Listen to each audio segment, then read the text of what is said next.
미가서 4장 1절부터 13절까지의 말씀 한 절씩 교독하겠습니다.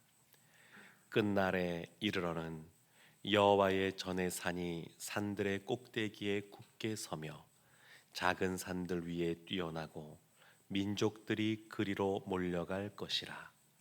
곧 많은 이방 사람들이 가며 이르기를 오라 우리가 여호와의 산에 올라가서 야곱의 하나님의 전에 이르자. 그가 그의 도를 가지고 우리에게 가르치실 것이니라. 우리가 그의 길로 행하리라 하리니 이는 율법이 시온에서부터 나올 것이요 여호와의 말씀이 예루살렘에서부터 나올 것임이라. 그가 많은 민족들 사이에 이를 심판하시며 먼 곳 강한 이방 사람을 판결하시리니 무리가 그 칼을 쳐서 보습을 만들고 창을 쳐서 낫을 만들 것이며 이 나라와 저 나라가 다시는 칼을 들고 서로 치지 아니하며 다시는 전쟁을 연습하지 아니하고 각 사람이 자기 포도나무 아래와 자기 무화과나무 아래에 앉을 것이라. 그들을 두렵게 할 자가 없으리니 이는 만군의 여호와의 입이 이같이 말씀하셨음이라. 만민이 각각 자기의 신의 이름을 의지하여 행하되 오직 우리는 우리의 하나님 여호와의 이름을 의지하여 영원히 행하리로다. 여호와께서 말씀하시되 그날에는 내가 저는 자를 모으며 쫓겨난 자와 내가 환난 받게 한 자를 모아 발을 저는 자는 남은 백성이 되게 하며 멀리 쫓겨났던 자들이 강한 나라가 되게 하고 나 여호와가 시온 산에서 이제부터 영원까지 그들을 다스리리라 하셨나니 너 양떼의 망대요 딸 시온의 산이여 이전 권능 곧 딸 예루살렘의 나라가 내게로 돌아오리라. 이제 내가 어찌하여 부르짖느냐. 너희 중에 왕이 없어졌고 내 모사가 죽었으므로 내가 해산하는 여인처럼 고통함이냐. 딸 시온이여 해산하는 여인처럼 힘들여 나을지어다. 이제 내가 성읍에서 나가서 들에 거주하며 또 바벨론까지 이르러 거기서 구원을 얻으리니 여호와께서 거기서 너를 내 원수들의 손에서 속량하여 내시리라. 이제 많은 이방 사람들이 모여서 너를 치며 이르기를 시온이 더럽게 되며 그것을 우리 눈으로 바라보기를 원하노라 하거니와 그들이 여호와의 뜻을 알지 못하며 그의 계획을 깨닫지 못한 것이라. 여호와께서 곡식 단을 타작마당에 모음같이 그들을 모으셨나니. 함께 보겠습니다. 딸 시온이여 일어나서 칠지어다. 내가 내 뿔을 무쇠 같게 하며 내 굽을 녹 같게 하리니 내가 여러 백성을 쳐서 깨뜨릴 것이라. 내가 그들의 탈취물을 구별하여 여호와께 드리며 그들의 재물을 온 땅에 주께 돌리리라. 아멘. 살아계신 하나님의 말씀입니다. 오늘 이 말씀을 읽다 보면 찬송으로도 만들어진 2절 말씀이 있습니다. 오라 우리가 여호와의 산에 올라가자. 뭐 이런 찬송이 있지 않습니까? 네. 그래서 오늘 이 말씀을 보면 우리가 어제 보았던 3장의 말씀과는 분위기가 정반대로 바뀐 것을 볼 수 있습니다. 3장 12절 말씀에 오늘 보면 바로 앞에 이런 말씀이 있었습니다. 이러므로 너희로 말미암아 시온은 갈아엎은 밭이 되고 예루살렘은 무더기가 되고 성전에 사는 수풀의 높은 곳이 되리라.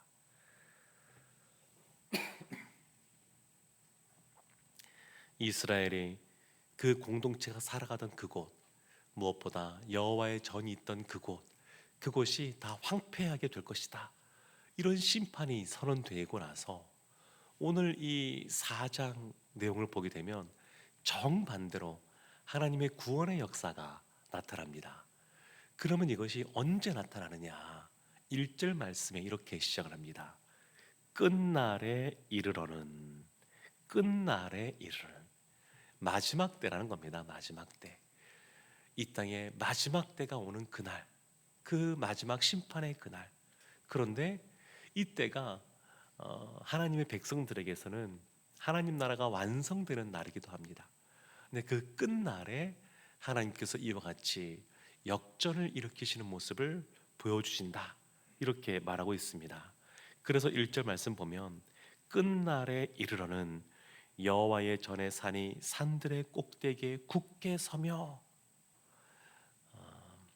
지진 같은 것이 일어나게 되면 땅의 어떤 부분이 꺼지기도 하고 또 솟아오르기도 하고 또 화산이 폭발하면 또 산이 생기기도 하는데, 여호와의 전의 산이 그런 산이 아니라 그거보다 비교할 수 없을 만큼 그냥 그 꼭대기 위에, 산들의 꼭대기 위에 굳게 서 있는 그러한 산, 네, 그러한 산이라고 묘사하고 있습니다. 그러니까 여호와의 전이 3장 12절에서는 회파됐는데, 그들이 말하는 성전은 회파됐는데 새 성전이 끝날에는 또 그와 같이 높은 곳에 이제 세워질 것에 대해서 말씀하고 있습니다. 그러면서 그 마지막 날, 그 마지막 날에 어떤 일이 있을지에 대해서 이야기하고 있습니다. 2절 말씀을 보면 곧 많은 이방인들이 가며 이르기를 오라 우리가 여호와의 산에 올라가서 야곱의 하나님의 전에 이르자. 우리가 하나님께 올라가자라고 하면서 두 가지를 특별히 이야기하는데, 그가 그의 도를 가지고 우리에게 가르치실 것이라. 하나님이 하나님의 도를 우리에게 가르쳐 주십니다. 그래서 그날에 우리가 그것을 배우게 될 것입니다. 그게 될 것이고, 또 하나 보면 우리가 그의 길로 행하리라. 우리가 그의 길로 행하게 됩니다. 우리가 인생을 살아가면서 과거도 잘 우리가 해석하고 정리하는 것이 필요하고, 무엇보다 현재에 충실하게 살아가는 것이 필요하면서도 미래를 우리가 내다보는 것이 필요합니다. 미래도 우리가 앞날을 생각한다고 하지만 우리의 근시안적인 시각들 때문에 바로 앞에 있는 미래만을 내다보고 준비하는 경향들이 많은데, 그것과 더불어서 바로 앞에 어떤 일이 벌어질 것을 예상하고 준비하는 것과 더불어서 또 중요한 것은 뭐냐면 먼 미래를 바라보는 겁니다. 먼 미래, 끝날에 이르러서는, 그러니까 하나님의 마지막 때, 하나님께서 완성하시는 그날, 그때가 있습니다. 그래서 우리가 신앙생활을 하면서 기독교는 특별히 현재를 강조하지 않습니까? 지금 우리가 살아가는 삶을 강조하는데, 현재에 충실할 뿐만 아니라 하나님께서 우리를 어떻게 이끌어 가시는지, 마지막 때 어떤 일이 벌어질지, 이 미래를 우리가 바라보고 또 그것에 대해서 소망을 품고 살아가는 것이 필요합니다. 그 도를, 그의 도를 우리에게 가르치시고 우리가 배우는 그때, 그리고 그의 길로 행하게 되는 이것을 바라보고 이방에서 많은 사람들이 하나님께로 몰려오게 될 것입니다. 그래서 2절 끝에 보게 되면 이는 율법이 시온에서부터 나올 것이요 여호와의 말씀이 예루살렘에서부터 나올 것임이니라. 그러니까 이 시온 또 예루살렘, 여기서 이것은 하나님이 있는 곳을 말하는데, 우리가 말씀도 보면 말씀을 그냥 듣고 머리로 아는 지식으로 머문다 그래서 그 말씀이 우리의 삶을 변화시키는 것은 아닙니다.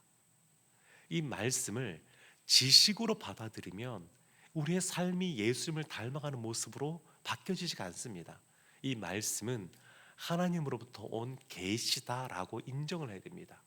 그래야 이 말씀에 우리가 변화되어져서 예수님을 닮아가는 그러한 성화의 길을 걸어가게 됩니다. 이 말씀이 하나님으로부터 온 계시의 말씀이다, 그것을 우리가 인정하고 나아가야 됩니다. 3절 말씀 보게 되면 그가 많은 민족들 사이에서 이를 심판하시며 먼 곳 강한 이방 사람을 판결하시리니. 하나님은 어떤 분이시느냐?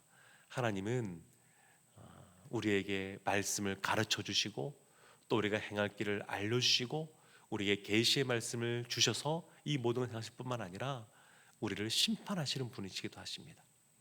한판이 하나님이 심판하셔요. 많은 민족들 사이에서 심판하십니다. 판결하십니다. 그러면서 무리가 그 칼을 쳐서 보습을 만들고 창을 쳐서 낫을 만들 것이며, 칼을 쳐서 보습을 받나. 보습이라고 하는 것은 농사 지을 때 쓰는 쟁기를 말하거든요. 그러니까 칼이 아니라 농사 짓는 그러한 쟁기가 될 것이고, 창은 낫이 될 것이다. 낫. 다 농사 지는데 사용되는 것들이죠. 그래서 이와 같은 모습을 통해서 4절 말씀에 보면 각 사람이 자기 포도나무 아래와 자기 무화과 나무 아래에 앉을 것이라. 그들을 두렵게 할 자가 없으리니. 그러니까 아주 평화롭게 되는 겁니다. 평화롭게 됩니다.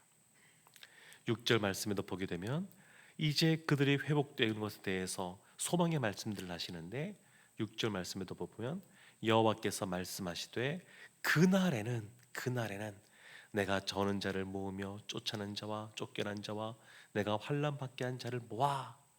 그러니까 그날에 마지막 최후의 승리가 우리에게 주어지는 그날이 있다는 것을 말하면서, 그날에 저는 자, 쫓겨난 자, 환난 받는 자, 7절도 보면 발을 저는 자, 또 남은 백성, 이렇게 말하면서 참 하나님께서 연약하고 약한 자들을 회복시키시고 또 다시 세워주신, 굳게 세우실 것에 대해서 말씀하고 있습니다. 그러면서도 현실적으로 그들에게 닥친 문제가 있습니다. 그들이 회개하고 돌이키지 않기에 이스라엘이, 남유다가 결국 나라가 망하게 될 것이고 바벨론의 포로로 잡혀가게 되겠지만, 10절 말씀에 딸 시온이여 해산하는 여인처럼 힘들어 나을지어다. 이제 내가 성읍에서 나가서 들에 거주하며 또 바벨론까지 이르러 거기서 구원을 얻으리니 여호와께서 거기서 너를 내 원수들의 손에서 속량하여 내시리라.